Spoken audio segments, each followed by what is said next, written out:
সুপ্রিয় দর্শক, এখানে দেখতে পাচ্ছেন আমরা অসংখ্য ঘাস কেটেছি।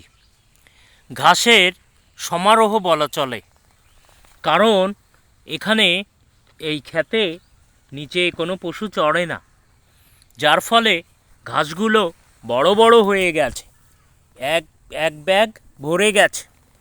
তো এই ঘাস আমরা নিয়ে যেয়ে হে তৈরি করে আমাদের খরগোশদের খেতে দিব। আপনারাও আপনাদের খরগোশদের হে তৈরি করে খেতে দিতে পারেন, কারণ যখন ঘাস পাওয়া যাবে না তখন এই ঘাসগুলো ধুয়ে ভালো করে রোদে শুকিয়ে 3-4 দিন পরে শুকিয়ে গেলে বস্তাবন্দি করে আলো বাতাস সম্পূর্ণ জায়গায় রেখে দিবেন। তাহলে ওখান থেকে নিয়ে আপনাদের গবাদি পশু বা খরগোশ লালন পালন করতে আপনাদের আর কোনো অসুবিধা হবে না। তো সেখানে চলেন আমরা এই ঘাসগুলো প্যাকেটিং করি। ধন্যবাদ।